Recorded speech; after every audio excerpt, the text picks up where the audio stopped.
Natapos namin ang paglilipat nung nakaraan, kaya kailangan naman naming ituloy ang pag-aayos na aming sinimulan. Damitan, pintuan, hagdanan at iba pang kailangan ng kaayusan ay aming kikilusan.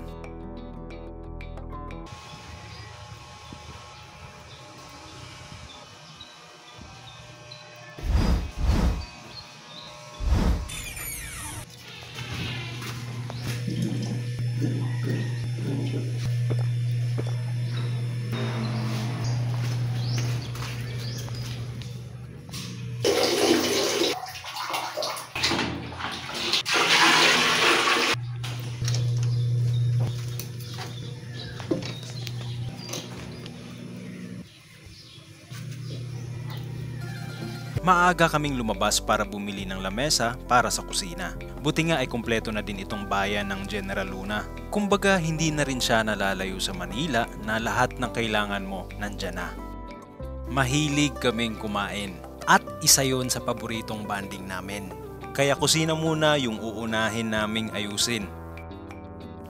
Pagbalik nga ay sinimulan kaagad namin i-assemble yung nabili naming lamesa para maiangat na agad yung mga gamit namin sa kusina. Kasi bago to, ito ang itsura ng bahay pagkatapos naming mailipat lahat ng aming mga gamit. At bago din namin simulan ang pag-aayos at pagliligpit.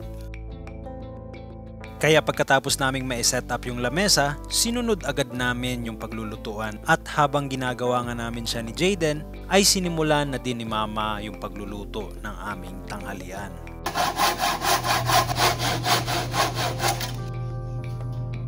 Kaya nung nagawa na namin siya, pinagtulong-tulungan na namin i-prepare yung tanghalian at pagkatapos nga ay agad namin pinagsaluhan ang pinakuluang gulay at siomai.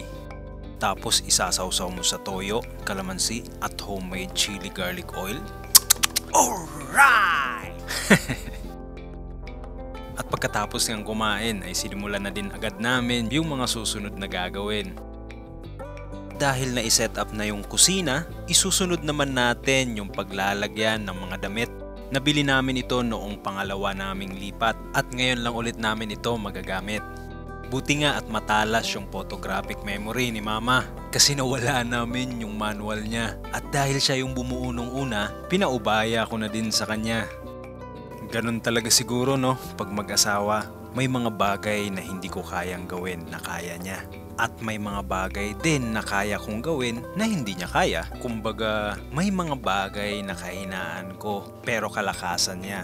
At may mga bagay din na kalakasan ko pero kahinaan niya. Kaya kakaiba yung lakas ng mag-asawa o pamilya kapag alam nyo yung lakas at kahinaan ng isa't isa. At oo, masarap itong pakinggan. Pero dati, madalas namin siyang pag-awayan hanggang sa natutunan namin siyang pag-usapan at pagtulungan na yakapin ang parehong kalakasan at tanggapin ang kahinaan. Proseso ito na tuloy-tuloy na pinag-aaralan para sa kaayusan ng karamihan. Hapon na nung matapos yung damitan at gabi na din nung matapos ilagay yung mga laman kaya kinabukasan na namin ginawa itong pintuan. Para ito sa kwarto kung nasaan yung damitan. Isa na naman ito sa mga bagong nadagdag sa kaalaman ko. Natutunan ko lang to habang pinapanood ko si Tito kasi dati isa to sa limitasyon na nilagay ko sa sarili ko. Pero dahil ito yung demand ng kasalukuyan, kailangan ko siyang matutunan. Ika nga, kapag gusto may paraan at kung ayaw may dahilan. At mas madali gumawa ng dahilan kesa humanap ng paraan. Pero kahit ako din naman may times din na puro ako dahilan. Lalo na kung komportable ako sa aking kinalalagyan. Kaya pasensya na sa mga totoong karpentero dyan. Kung hindi man pasado sa inyo tong gawa kong pintuan, dito ko lang po kasi ito natutunan.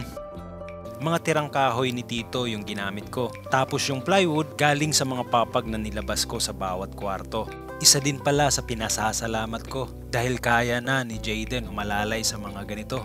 Isa din sa mga dahilan ba't pinili namin lumipat ng isla para hindi lang internet at gadget ang mundo na alam niya. Anyways, since natapos na naming linisin, ayusin at iset up yung mga dalang gamit namin, ang susunod na dyan ay papagandahin na natin. Bukas po ang comment section sa mga suggestion. sa kung ano sa tingin nyo ang pwedeng gawin para pagandahin itong area natin. Basta low cost to no cost lang ha.